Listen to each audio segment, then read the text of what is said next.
you wanted the best, you've got the best podcast. The hottest podcast in the world. The Chris Voss Show, the preeminent podcast with guests so smart you may experience serious brain bleed. The CEOs, authors, thought leaders, visionaries, and motivators. Get ready. Strap yourself in. Keep your hands, arms, and legs inside the vehicle at all times, because you're about to go on a monster education roller coaster with your brain. Now, here's your host, Chris Voss.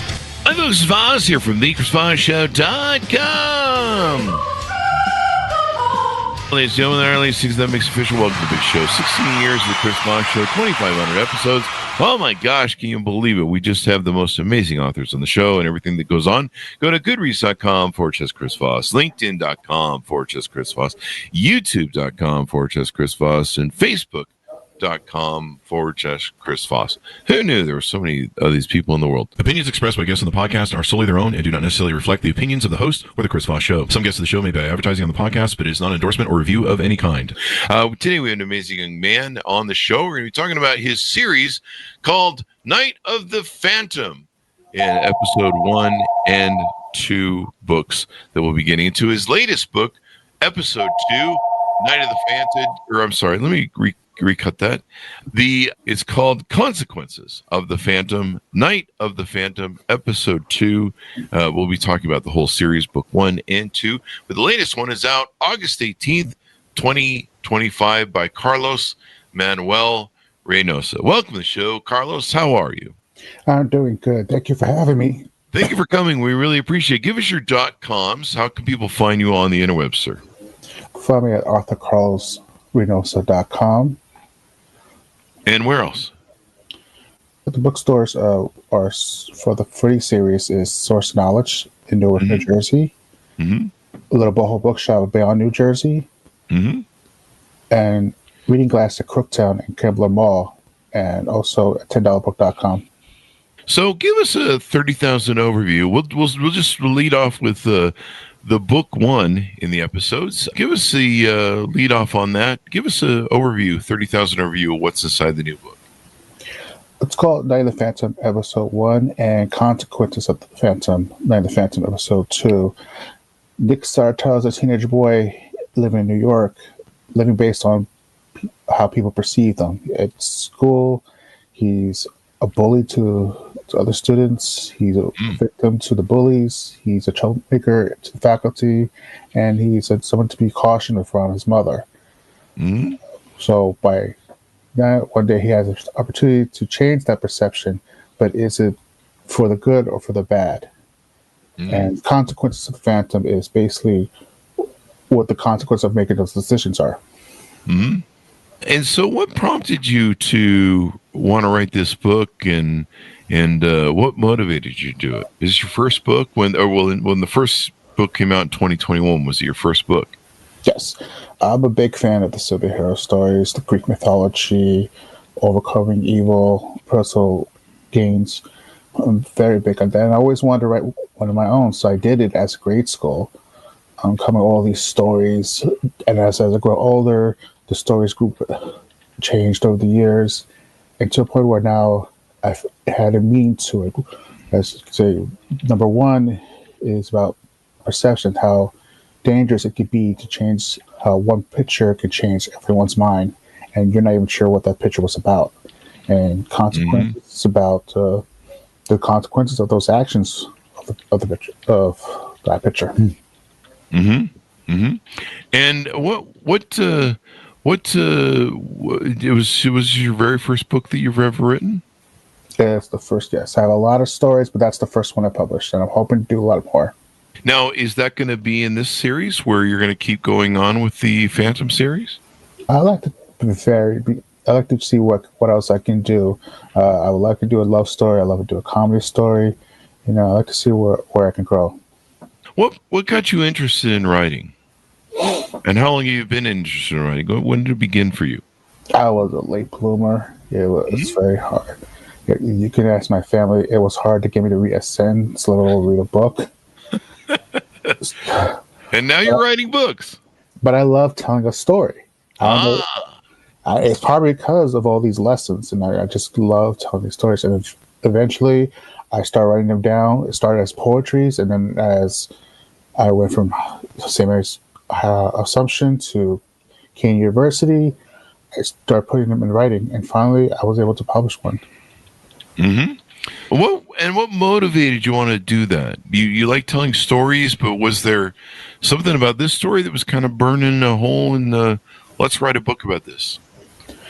Well, yeah, like I said, I voted in grade school, so I want to create my own hero, make it different than the other heroes. And that's how it started out. And as I got older, I see how people are misunderstood due to perception, and then that motivated me to write more. Because yes, it's a superhero story. There's going to be a lot of adventures, a lot of violence, but also my goal is to people learn about how dangerous perception can be and how to caution about it. Now, some people might wonder if this is something similar to the Phantom of the Opera, maybe, or something like that. Why did you? I suppose they're different stories. But was there inspiration maybe that came from that, or is Night of the Phantom kind of its own thing? It's its own thing. I mean, when I learned about the word, I just loved it. And yes, I know it's different. I know there's other versions of it, but I think that's what helped write the story, because Nick Solitario is a common person, common thing. So, and if you read the story, you'll learn how it all makes sense. Yeah. Now, is there, on the book cover, it depicts a really cool image of a phantom horseman that kind of looks like the Grim Reaper, and there's fire coming out of the horse. It's a pretty cool cover here. Is that part of the story, or is that kind of just maybe an emblem of maybe him or something in the story plot line? It's part of the story. It's a mystery for Nick Solitario to figure out, and he'll learn these stories as the series go along, but you'll get a big idea on the first one. Sounds interesting. Night of the Phantom. Dun, dun, dun. Phantom of the Opera. So people like this sort of thing and fall. What type of book would you call it? Is it a mystery? Is it what type of novel would you brand it as? Thriller? Yeah, it's suspense, thriller, action. There's a love interest, so it depends how the reader wants to see it. Okay, it's a bit of a love interest, suspense thriller in literature, and so do you like writing these types of genre for thrillers and stuff? Yeah, I like telling stories in general. If you can see the flow to it. I love hearing about the story, Odysseus and Hercules and all that stuff, which motivates me to write my own version of it. Now, you said Hercules, I think? Yes. And what about that do you find fascinating? The story about him doing the 12 labors, and I always feel like he is always have to pay for something. No matter how heroic he was, he always had to pay for something, which is part of the lesson of the Phantom as well. Like, there's a price to pay, no matter what the consequences are. You have to pay the price. Yeah. What's an old line from Rush by Neil Peart? We will pay the price, but we won't count the cost. Yeah. It's kind of interesting. So maybe there's a cost to things that we're willing to pay the price for that we don't see sometimes, and it's all wrapped up in the big package. Maybe, I don't know if that's a good analogy or not. That's great. Yeah. It's we each pay a fabulous price for our visions of paradise. That's another quote from them. And so, do you see this series? Is there a limit? Like some people that come on the show that are novice will say there's only 3 books to this series, and then I'm going to go do something else. So you have a cap on that. It depends how many people want to read more of it. Consequences is more of a thank you to those who are being patient on the second book and being very supportive of me as the journey was. But if they want more, which I do have planned for, they have to let me know. Buy the book, folks, if you want more. Show them you love it. Is there any other works outside of this series that you're maybe involved in? Yeah, aside from things, I am planning to slowly release this other series. It's not a superhero, but it's all girl characters. Hmm. And if I could give you a description, I would say Mean Girls or Heathers. Oh, like a Mean Girl or Heather show. Those things are very popular in what's going on there. So, what makes you interested in that type of series? Well, the series is, well, I grew up hearing about the story about the Four Horsemen. So, and I like the Phantom. I was fixated at that. So I wanted to create my own version, and this is one of those versions I want to implement the Four Horsemen on. Ah, now the Four Horsemen of the Apocalypse in the Bible, is that correct? Correct. There you go. And then, I mean, what do you find enthralling about them? I mean, they're kind of mystical. Kind of reminds me of the horse maybe you have on the cover here. Yeah. Yeah, I just picked that up. Yeah, it just feels like a force of groups, like X-Men, like Fantastic Four. I have just a whole perception of it, and really was interested in how other people perceived it. So this is just another way of perceiving it. The Four Horsemen. And as a lot of people say, we're in end times, as it were. So maybe that's a fun thing. What do you enjoy about writing? What does it bring you fulfillment in some way? I imagine it would, but I'll leave it to your words. What do you find is fulfilling in writing for you? I'm a shy kid, so it's hard to get a word out of me. I guess you could pick that up really quick. So when I write these words, it's my voice. It's my way of telling a story. So, and I can have a lot of fun with it, and I love the joy of it. That's basically, this is my one voice. Would you say you're a bit of maybe an introvert or someone who people watches and learns from them or something? Yeah, I'm a reserver. Yeah. A reserver, is that what you said? Observer. Yeah, there's something about watching people and wondering why they have the quirks that they do, why they behave certain ways, et cetera, et cetera. It can be fascinating sometimes, and it's good for story collecting for use in your own stories, maybe. Yeah, I find that for what I see. That's probably also why I'm so fixated with these ideas, like, because I see how other people, maybe I'm theorizing and not realizing it. And so it gives you interplay. Tell us a little bit about the character Nick, who's the protagonist in your book, as they say. Okay, because he's a teenager boy. He has family, and you're slowly going to learn about them. He has a past that even he doesn't know about that he's going to find out. He's shy, he's insecure. He's trying to live his day by day, but there's so many perceptions of who he is, and many people are trying to enforce those perceptions on him that he doesn't know how to act. So when he becomes the Phantom, he feels more comfortable. He's more his choice, but it also scares him because what does that mean for him? So there's sometimes a price to pay for our little things that we do there. Very interesting, very interesting. Consequences, The Phantom was the second book, out August 2025, and the first book came out in 2021. Did you spend a lot of time writing both books, or how long did it take to compile both of them? Oh, it took a very long time because the school work and actual work and other personal things aside. With one, I had writer's block. So it took a while to get right back into it. Writing's branding. Yeah, writer's block definitely is a thing. Book with me kind of put the fire back into me, so I started writing. How do you personally overcome writer's block? A lot of people have some different techniques.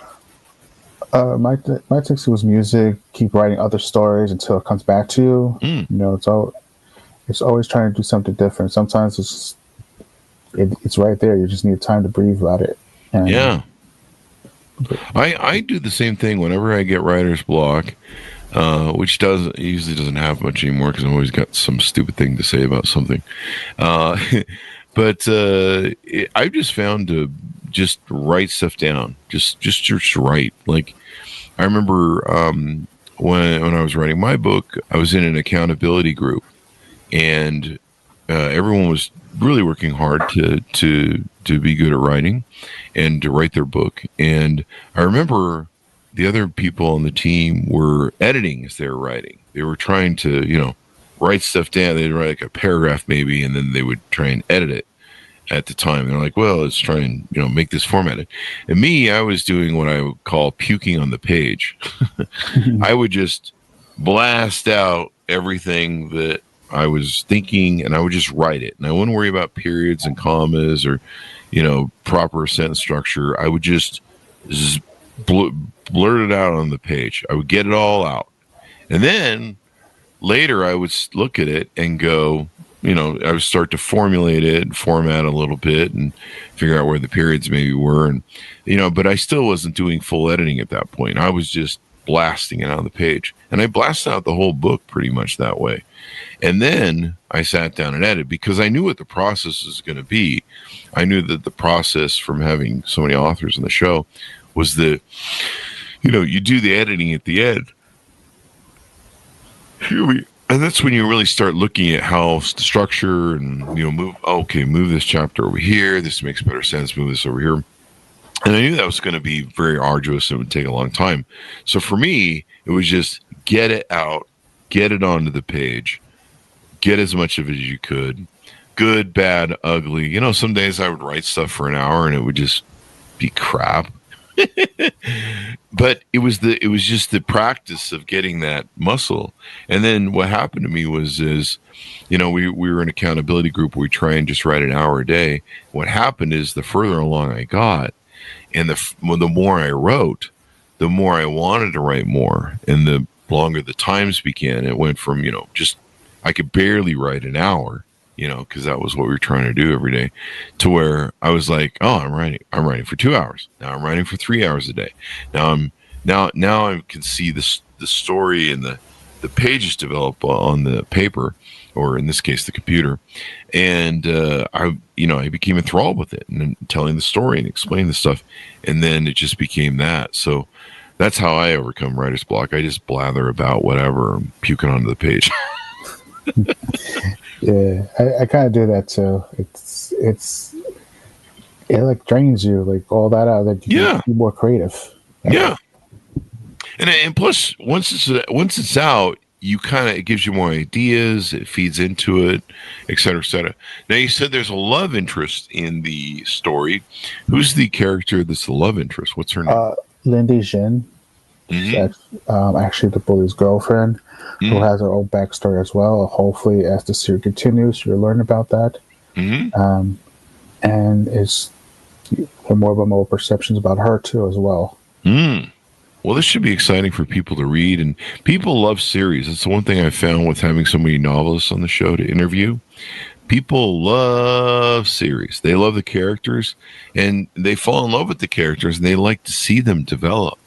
And so, you always got to leave room for the development of the character. Yeah. Of course, you could do a prequel if you wanted, I guess. So these days, there's some people that will do previews of the character.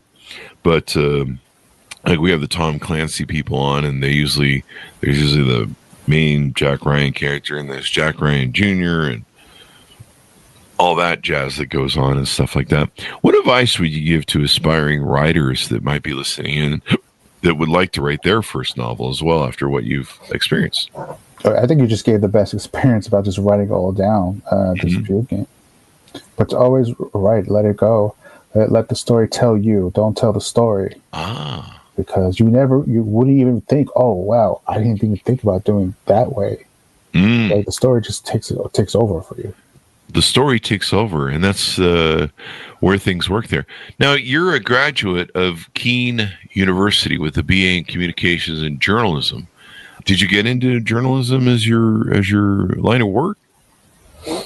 Yeah, well, I really wanted to do communications because everything's communications. So I went to Kean University. They even showed me, all these jobs available of communications, including journalism. So I tried to, but it just didn't go off the path, though. I just want to be more of a writer than a journalist. Yeah, there's something, journalism is fun, but then you have to write about real life stuff. And sometimes real life stuff can be a little dark. Yeah.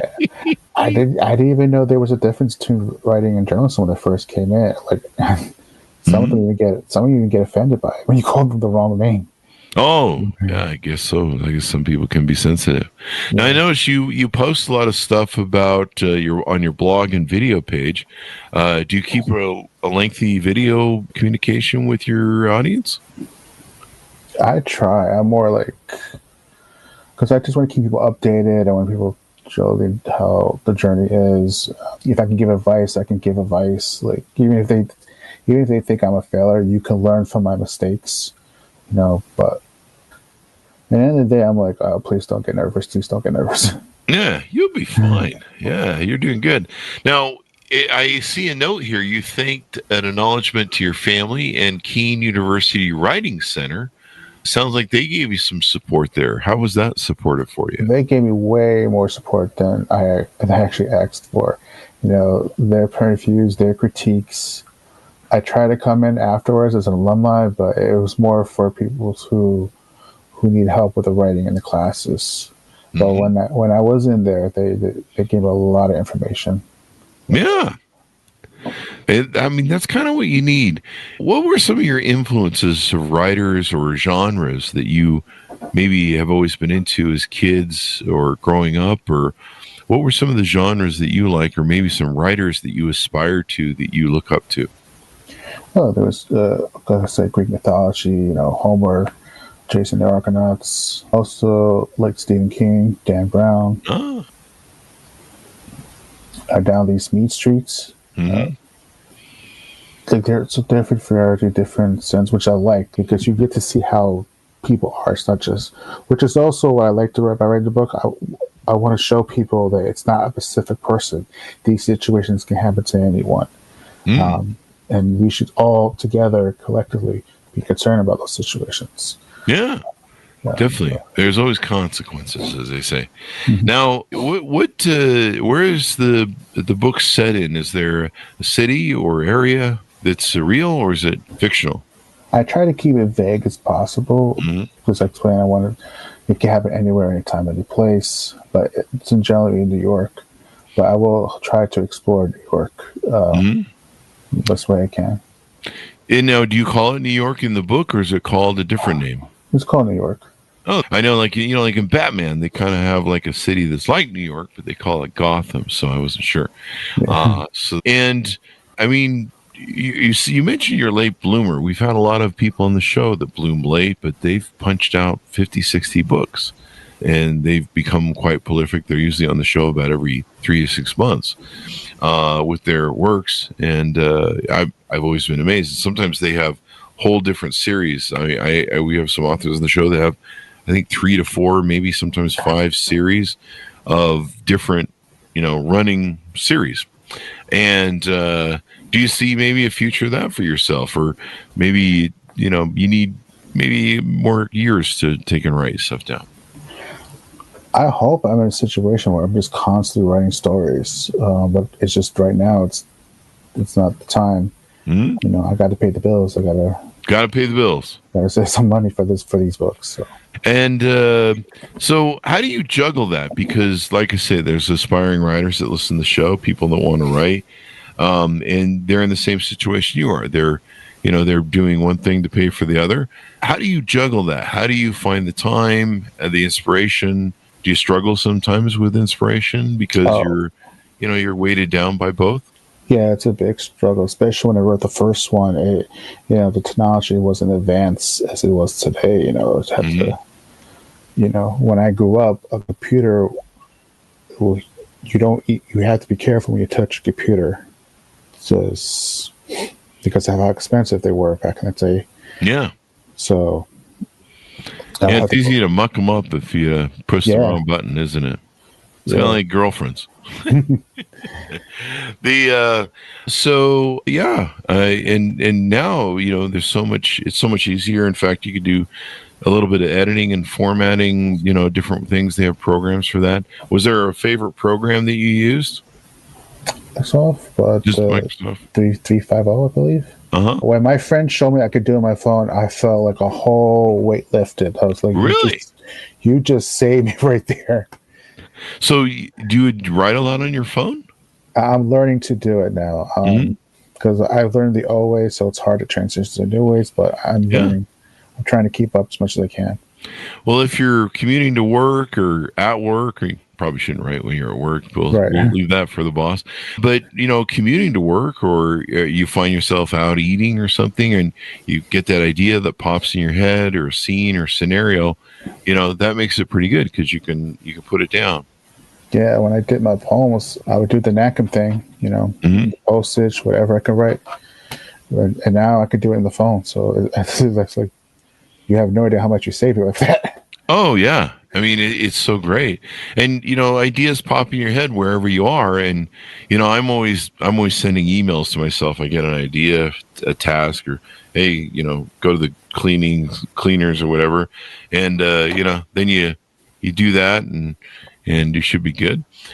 So yeah, that's one of the things that you can do. What else maybe haven't we covered about the book series or the books that we should tease out to readers to get them to pick it up? Tease. Or anything we want to talk about to promote what you're doing.